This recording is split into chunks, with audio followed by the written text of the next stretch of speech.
blablabla, blablabla, blablabla. Bonjour à tous, aujourd'hui on va parler de Acide de Victor Dumy. C'est un roman qui est sorti en 2023, à cette rentrée, en septembre précisément.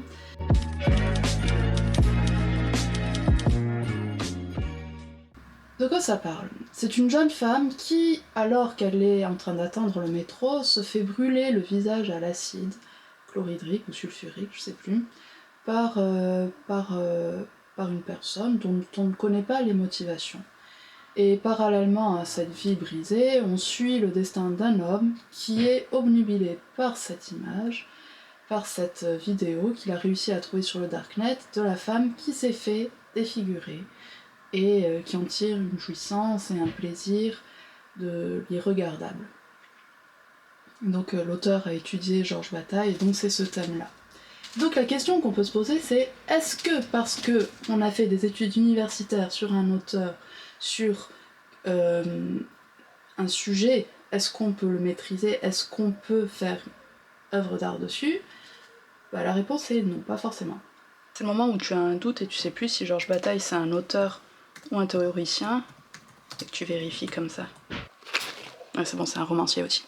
Alors, c'est un premier roman, donc il va falloir avoir toute la bienveillance possible pour un premier romancier, tout en pointant le fait que je ne pense pas que si Victor Dumy avait été n'importe qui, il aurait été édité vu l'état de son roman.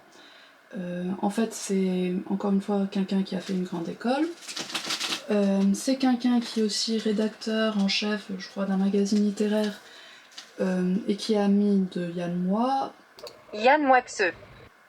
Ses remerciements mentionnent justement Yann Moix, donc on peut se dire qu'il y a pu avoir un effet de cooptation qui a pu aider à la publication de ce roman.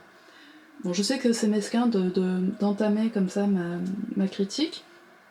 En fait, c'est juste que malgré le sujet, je me suis extrêmement ennuyée. J'ai trouvé ce livre vraiment long, vraiment lourd, vraiment laborieux. J'ai trouvé que les passages sur la femme étaient très... On a l'impression qu'il n'a aucune connaissance en fait de ce qu'est une femme, ou de ses pensées, de l'intime d'une femme, puisque en fait, non seulement il y a un côté un peu pleurnichard, mais c'est pas que ça, il y a un côté assez détestable de cette femme qui est pourtant victime. Et il nous la rend détestable, mais je pense sans que ce soit voulu. C'est-à-dire qu'il essaye, je pense, de donner un peu de texture à son personnage, sauf qu'au lieu de donner de la texture, ça lui enlève de la crédibilité.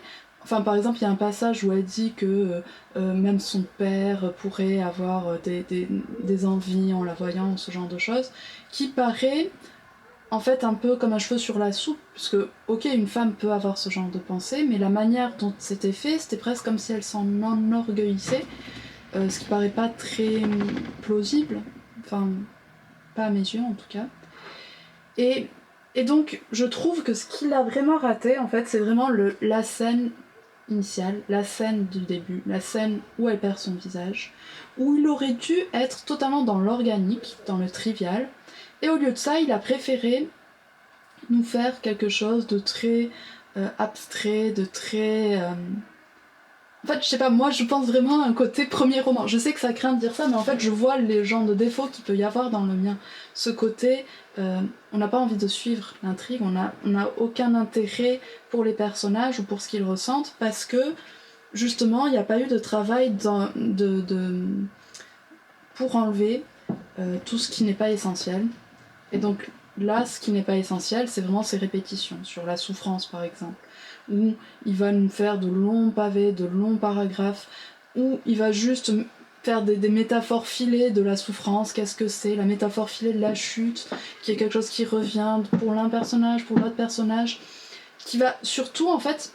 Jamais il va y avoir quelque chose de singulier, jamais il va y avoir quelque chose où on se dit « Wow, j'ai jamais lu ça, j'ai jamais... » Ou alors justement au contraire, wow, il arrive à me faire voir les choses telles que je les voyais, mais sans me l'avouer. Parfois, quand on lit une image, on a cette impression, on se dit wow, je savais, ça m'énerve de pas y avoir pensé en premier, tout en y ayant pensé, presque à notre...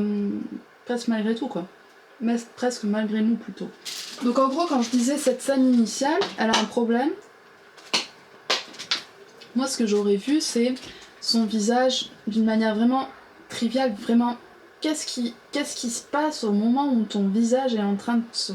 Et il essaye de le faire, mais en fait, il y a tellement de choses qui alourdissent ce passage, de petites réflexions métaphysiques qui sont pas du tout intéressantes, qui sont pas du tout fines, en fait, que ça gâche vraiment cette scène, et que après, je trouve que c'est mal parti, parce que nous, on veut savoir comment elle va vivre après ça, et au lieu de ça, il va vraiment encore s'embarquer dans la souffrance, s'embarquer dans la douleur, et il n'y a rien de plus indescriptible que la douleur ou que la souffrance, alors autant passer rapidement. Et essayer de comparer ça avec des choses qui sont pas toujours bien trouvées, c'est pas forcément la meilleure idée, je pense. À un moment, je crois qu'il compare ça à un toboggan pour un avion, pour tomber d'un avion ou ce genre de choses. Et je me suis dit, c'était quelque chose que j'avais entendu quand j'essayais de m'améliorer, une métaphore ou une comparaison, si elle n'est pas indispensable dans un texte, ça ne sert à rien de la laisser. Il faut même l'enlever, il faut enlever tout ce qui est superflu, et Victor Damio ne l'a pas du tout fait, n'a pas du tout enlevé le superflu de son texte, ce qui fait qu'un texte d'autant de pages, je sais plus exactement parce que je l'ai lu sur liseuse, bah, il aurait pu être divisé de moitié, il aurait été beaucoup plus percutant, beaucoup plus intéressant pour le lecteur. Parce que nous, ce qui nous intéresse, c'est vraiment ça. Qu'est-ce qui se passe une fois qu'on n'a plus de visage ? Qu'est-ce qui se passe ? Comment vivre malgré tout ? Comment... Moi, je voulais voir, au moment où ça arrivait, ces bouts de peau qui tombent sur ses chaussures, sur ses ballerines répéto, sur son sac à main. Je veux voir vraiment l'irruption de l'horreur dans un monde qui est jusque-là normal. Sauf qu'il prend pas assez le temps de nous installer la normalité. Il ne prend pas assez le temps de nous installer le quotidien de cette jeune femme. Moi, j'aurais voulu savoir avec qui elle s'était engueulée juste avant, j'aurais voulu savoir à quel moment, qu'est-ce qu'elle avait mangé le midi, ce genre de choses qui nous met tellement dans quelque chose de... Enfin, comme le fantastique, en fait. Le fantastique, c'est l'irruption de quelque chose d'étrange dans quelque chose de quotidien, de familier. C'est ça, le l'Unheimlich, enfin bref. Unheimlich. Le terme allemand qui est là de Freud pour dire c'est l'inquiétante étrangeté.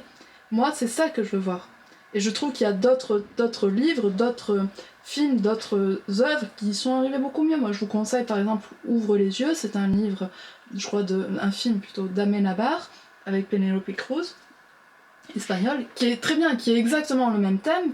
Bah, plutôt que de perdre votre temps à lire 20 fois le « je souffre, la douleur, la souffrance, oh, je préférais mourir », parce que le livre c'est ça, et en plus c'est répété ça.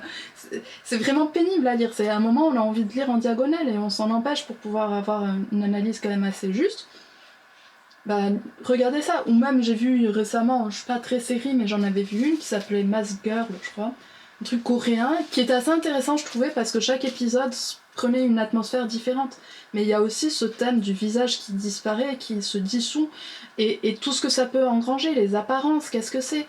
Lui finalement ne nous en fait qu'un petit sous-texte sur les violences faites aux femmes, qui ne va pas loin, et en plus qui peut avoir certains poncifs, il enfonce des portes ouvertes. Enfin, en gros, nous on sait que les violences faites aux femmes c'est pas quelque chose de bien, et que, ok, c'est un héritage du patriarcat, et en fait nous le dire, et nous prendre des exemples, nous parler d'excision ou ce genre de choses, je trouve que c'est... Enfin, à ce moment-là, j'ai pas trouvé que c'était quelque chose de... une réflexion nouvelle sur le sujet des violences faites aux femmes. J'ai trouvé que c'était juste répéter des choses qui faisaient très journalistiques, tel qu'un journaliste ferait s'il faisait un article sur justement ce genre de faits divers. Il aurait dû faire des comparaisons avec quelque chose de totalement inattendu s'il voulait filer quelque chose comme ça aurait été beaucoup plus intéressant. Enfin, justement, si ça avait été avec quelque chose qui n'est pas aussi extrême que des violences, qui est quelque chose qu'une femme vit au quotidien, sans avoir, genre par exemple, je sais pas moi, le maquillage ou ce genre de choses, il en parle à un moment donné, il aurait dû un peu plus se renseigner pour voir exactement quelles sont chaque étape du maquillage, combien de couches une femme met, etc. et comparer ça à peu près comparer ça plutôt à la reconstruction de son visage après. Est-ce que chaque femme n'a pas un peu un visage qui a disparu ? Est-ce que chaque femme n'est pas en reconstruction perpétuelle ? Enfin, ce genre de truc, quoi. Mais moi, je dis ça, je sais bien que même là, comme ça, c'est pas, ça invente pas non plus le fil à couper le beurre, mais il me semble que même rien que ça, c'est un peu plus fin que ce qu'il essaye de faire. Donc moi, ce que j'aurais attendu, c'est que ce livre ne soit pas édité, et qu'on lui dise quelles sont les qualités de son roman pour qu'il puisse s'améliorer, qu'il puisse s'appuyer sur ça, et enlever tout ce qui ne va pas. Par exemple, ce qui allait plutôt, je trouvais que c'était les parties avec le jeune homme qui est totalement obsédé. Sur l'obsession sexuelle, il est plutôt bon, je trouve, Victor Dumiot. Il arrive à rendre... ça m'a fait penser à un moment à un film de Lars von Trier, The House That Jack Built, je crois, de mémoire, où il expliquait dans ce film qu'est-ce que c'est que la compulsion mortifère d'un serial killer. Et il montrait que c'est comme une addiction, comme le fait de vouloir fumer ou ce genre de choses. Et il prenait l'image d'un réverbère, et il disait qu'il se sentait bien que quand il était sous le réverbère. Et en fait, sa vie est une continuité de réverbère, et dès qu'il est dans l'obscurité, qu'il a terminé son crime, et ben il a ce manque qui revient, et qui s'arrête qu'au moment où il approche d'un autre réverbère. Et je pense que par exemple un fumeur pourrait comprendre totalement ce que c'est que ce genre de compulsion. Et donc ce que je disais, c'était que je trouve que dans le livre, c'est les seuls passages qui valent vraiment le coup, ou qui valent à peu près le coup, c'est quand il parle de ça, quand il parle de qu'est-ce qu'une vie dont la seule finalité, c'est de chercher toujours les limites de ce que l'humain peut faire à l'humain. Mais, encore une fois, je trouve que même si ces passages sont prometteurs, je ne les trouve pas encore 100% aboutis. Je trouve que... en fait, il y a beaucoup de phrases. Je sais que ça paraît vachement dur ce que je dis, mais en fait, ça me fait vraiment penser à mes premiers romans. Mais en plus, quand je dis ça, je sais que ça fait genre comme si j'étais arrivée quelque part. Non, je pense qu'il est possible que je pense ça pour mes autres romans aussi. Mais quand je les ai relus quelques mois après, je me rappelle qu'il y avait plein de phrases qui étaient là. Elles étaient pas horribles, c'était pas des clichés, mais on savait pas pourquoi elles étaient là. Elles étaient comme du remplissage. Et je crois que Victor Dumiot, c'est aussi ce qu'il a. Il n'a pas un problème vraiment En fait, c'est pas parce qu'il n'y a pas quelque chose d'extrêmement mauvais que ça devient bon automatiquement. Il faut aussi s'interroger sur le moyen. Est-ce qu'on peut pas enlever le moyen et le médiocre pour essayer d'atteindre vraiment la pureté de son livre? Donc voilà, moi je pense qu'il pourrait... En fait, je trouve que le cadeau de l'aider à trouver un public aujourd'hui, c'est une malédiction qui va peut-être le faire, qui va se reposer sur ses lauriers, ne pas chercher à s'améliorer, alors que si les personnes qui l'ont aidé, après peut-être que je me trompe, peut-être qu'il n'a pas du tout été aidé, mais bon bref, si on lui avait dit il faut que tu t'améliores, ben il aurait pu voir comment faire, qu'est-ce qui va pas, qu'est-ce qui manque à son texte, et trouver quelque chose. Et peut-être que ce roman n'était pas à publier, peut-être que ce roman n'était pas à lire, et que c'était juste une marche vers un mieux écrire. Et moi, c'est comme ça que je le considère. En fait, j'ai comme une certaine tendresse pour ce livre parce qu'il me rappelle justement ce que je peux ressentir pour les miens.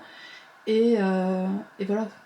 Donc, malgré son sujet qui était vraiment très prometteur, je trouve que c'est plutôt un roman raté. Je vous remercie de m'avoir regardé et je vous dis à très bientôt.